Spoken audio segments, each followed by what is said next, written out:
Hey everybody, happy new year. We're a few weeks into the new year's. I do realize that, but this is the first video of 2023 and one of many to come. But I want to dive right into something. Let's deal with soul ties because this is very important. And a lot of times some people need clarity and understanding of exactly what those are. So as far as a soul tie, your soul, let's break that down as far as your mind, your will, and your emotions. So it's your thoughts, your ability to make decisions, and then how you feel, whether you're angry, happy, sad, all of those things would tie into us being a soul. And then a tie is like a braid. So if you go get your hair braided, they take pieces of hair and they tie it or woven together. So a soul tie, I want to elaborate on it because a lot of times we can get in marriages, we can get in relationships, we can get in friendships. And if you're not connected to the right people, it could be detrimental. The reason being is because the devil knows the power and the ability of a tie. A tie basically is a covenant with another person. So that's why whenever God created Eve from Adam's rib, Adam was like, bone of my bone, flesh of my flesh. And then right after that, God stepped in and told Adam, this is why man leaves from mother and father and cleave into his wife. There's a bond that's supposed to stick closer than gorilla glue.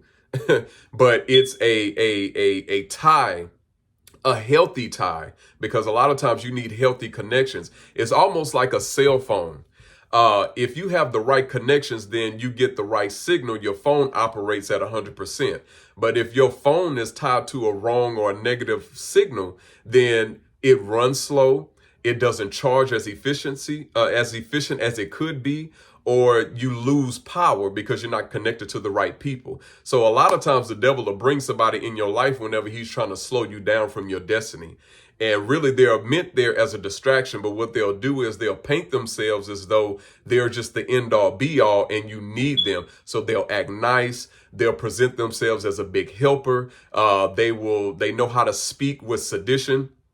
And they're very clever with their words, but their main objective is to get close to you because they want to form the tie. It's not them, it's the spirit that's in them. Because if the spirit can form a tie, then you can transfer spirits to the next person. So that's like if you get into a relationship and you end up being romantically involved with the person. Well, now you are in a blood covenant with that individual because you have a romantic relationship. And so if you're with the wrong person, the demons that they're dealing with have a portal to transfer, and then now you're dealing with the same demons. So now you waking up probably having being depressed, having anxiety, dealing with suicidal thoughts, and at one point you wasn't even dealing with that because a lot of times it's who you're connected to, which is the form of a ungodly soul tie.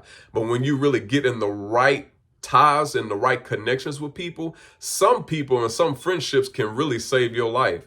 It's just like David. The Bible says that David and Jonathan, their souls were knit together, basically woven together. And Jonathan was actually able to save David from Saul killing him because he was connected with the right person. Relationships and friendships are very vital in your life. And like I said, God knows that, and the devil knows that. It was a particular individual. I don't know who the individual was, but I would love to give them their credit. They said something that was so profound. Anytime God wants to advance you, he'll put a person in your life. But anytime that the devil wants to distract you, he'll put a person in your life. So a lot of times you got to watch the company you keep because everybody is not for you like they claim they are. Some people are trying to get close to you because they can benefit off what you can do, not just who you are. And then some people can get close to you because it may be something that you have that they want and they can't get it in any other means besides being connected to you. So anytime you have relationships, you have to guard and ask the Lord, okay, Lord, why is this person in my life? What are they bringing to the table? Is this something that I need to move forward with, or is this something that I need to cut off? Because sometimes a person can be connected to you because they're trying to milk you of your gift.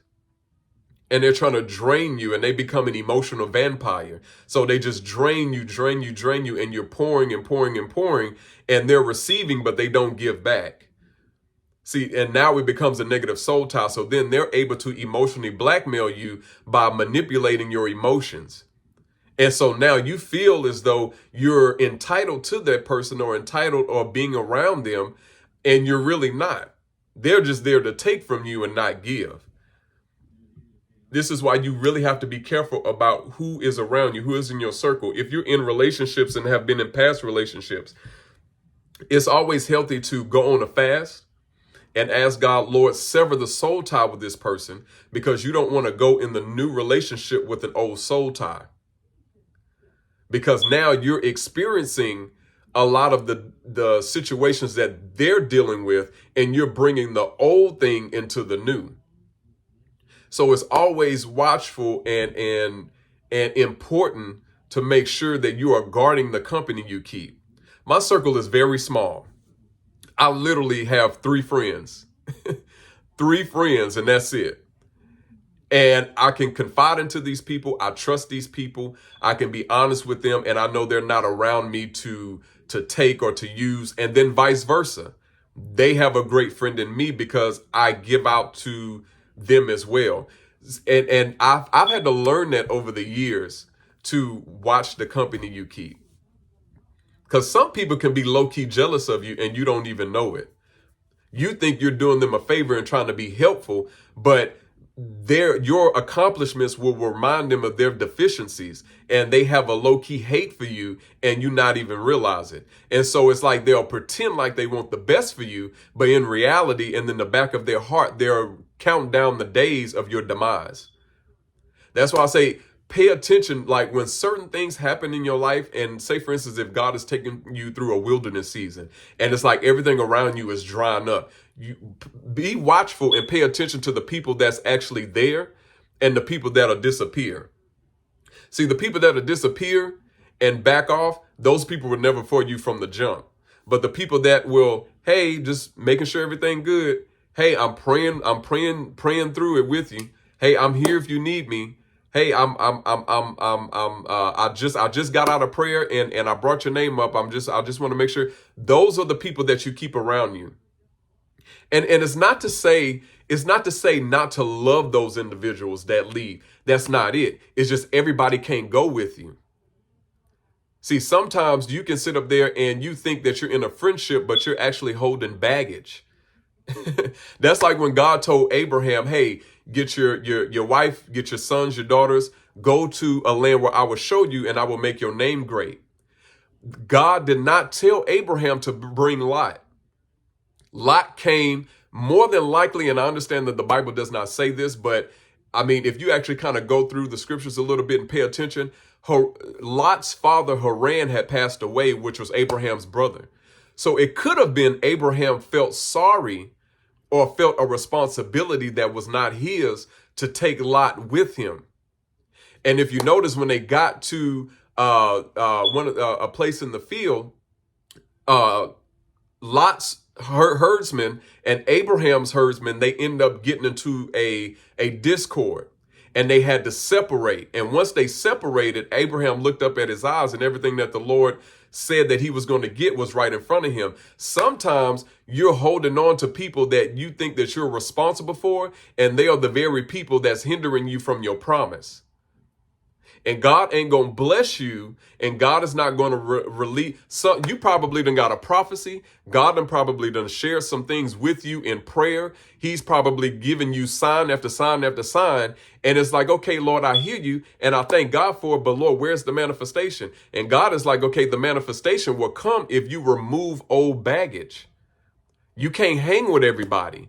And that doesn't make it, that don't mean that you're better than them. That is not what that means. It don't mean you're more anointed than them. It don't mean that you're more powerful or more stronger than them. No, it's just that God has different seasons and different journeys for other people.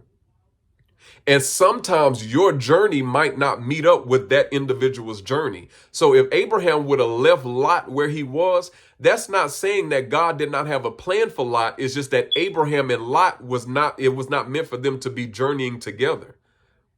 So some people, you feel sorry for them. It's like, oh, well, I don't want to throw them away, or I don't want to etch them out.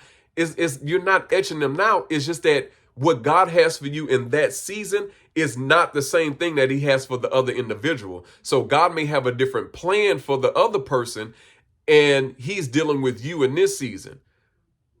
It doesn't mean that you're better. It doesn't mean that oh, well, God is just going to throw them away or something is wrong with them. No, God has a plan for them as well. It's just that their plan and your plan is not in the same category. So some people in this season you have to eliminate. It trips me out because we say this like every year coming into the new year. Oh, well, I'm deleting and kicking out everybody that's not for me, and new year, new me. And that's great. But to be honest with you, if you had discernment and you were able to pay attention when you got to the end of the year, you wouldn't have to go into the new year trying to figure out who you was going to keep and kick out. You would have done that in like June or July. Like that would have already been. And then two, yes, Lord, you got to watch out for family members, because see, family members feel like they have a sense of entitlement. Oh, well, we family and you supposed to.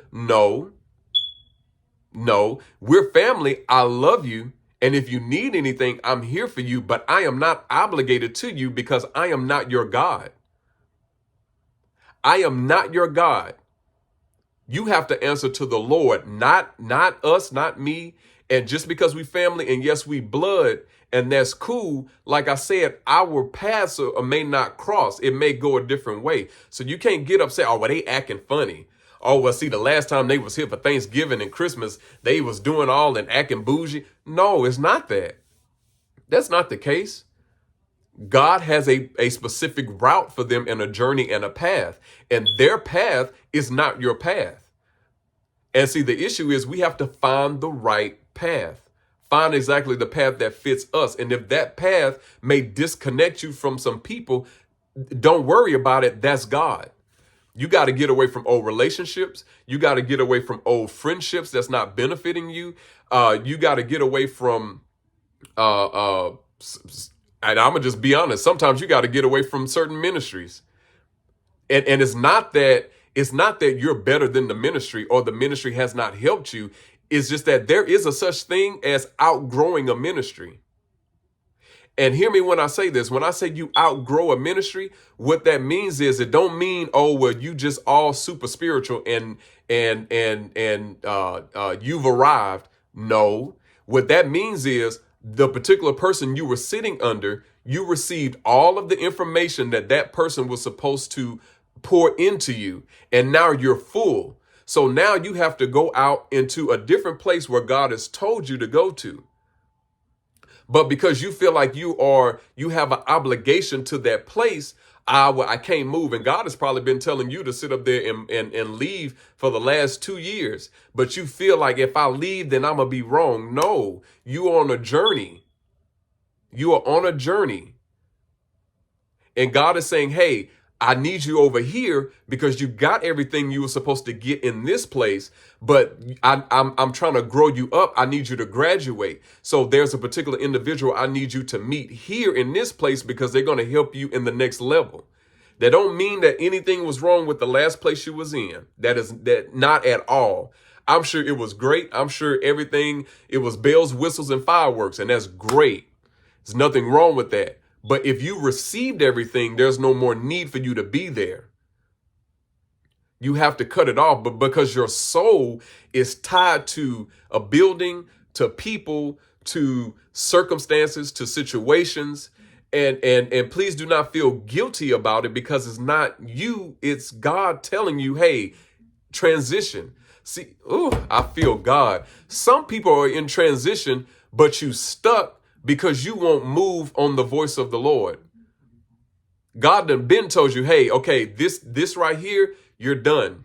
It's time to move. Some people, God done already prophesied to you about certain jobs. God done already told you about a career move that you were supposed to make that move in. And because you feel comfortable in where you are, it's like, no, I think God is telling me to stay here. No, God told you to move about a year ago. It's transition time. We're in a season of transition and it's time to move. And it's not a move in where it's going to hinder you. This next move is actually going to be the very move that you've been praying for. See, that's the thing about God. When you pray, he's already answered. The prayer just initiates God making the move. The answer is already there. Your faith and your prayer, when they intertwine, is pushing you to initiate God to say, okay, let me just turn on the key because I've already created the system that you asked me for. So it's about moving in the timing of God. Moving in the transition of God. If God has called you to be in a certain position as far as like in your career, as far as a manager, you cannot sit up here and waste your time working or operating in something beneath that, because that's no longer going to work. So you know what God is going to do? He's going to begin to close doors. He's going to be able to make things almost impossible for you to be in. He's going to allow you to struggle. He's going to allow you to go through hell and high water. He's going to allow you to go through more than what you were supposed to go through until you take that next step into where he is calling you to. You're probably looking for more money, better benefits. You're probably looking for a 401k plan, retirement, all of that. And it's probably in the next place. But because you feel like this is where you need to be, because your soul is woven to a season that has already passed. So this is what we have to do. Ask God to, Lord, sever every single ungodly soul tie that's in my life and go on a fast. I'm doing it myself now. And that's been the prayer. Lord, sever anything, even old wounds, old hurts, things that my emotions is connected to. Lord, help me sever them so that way I'm able to move forward and move in the grace of God and not in the ability of my human limitations, because I'm only going to be able to go so far. So, man, do some self-evaluation as far as who is in your circle. And, keep those that are healthy, and those that are not, you just go ahead and distance yourself. You're not being mean. You're not, you're not, oh, well, I'm better than you, so I can't. That's not what that is. God has a plan for them. And God's plan is going to exceed whether we like it or not. But like I said earlier, their plan is not your plan. It's just not. The Bible says that whenever he was speaking to Jeremiah, he said, before I knew you, I formed you in the womb and I called you to be a prophet. Before he was formed in the womb, in other words, basically there was a relationship with God that you had before you was even conceived in your mother's stomach. Before you even became a seed in your father, you had a relationship with God. So whenever we come out the birth canal and come up into development, we're just being, as day by day goes by, we're being reminded, oh, okay, I got to get back into that place because I must be about my Father's business on earth, just as it is and was in heaven. So we got to get to a place, man, to where get linked up with the right people. Question God. A lot of people, oh, well, you shouldn't question God. Yes, you should. How else are you going to get answers? God, why is this person in my life? Are they supposed to be there? Is this the person that I'm supposed to be around? Is this the place where I'm supposed to be? If it's not, God, order my steps, because maybe I made a mistake. Get linked up with the right people. Surround yourself with the right people so that way you can have godly soul ties. Because see, the godly soul tie is whenever you're connected to the right person, God will feed certain things into that portal. And then so if God release blessings, if God release healing, if God release deliverance, all of that stuff will flow from the order that it's in into the next person. But if you're connected to the wrong person, you're just recycling demons.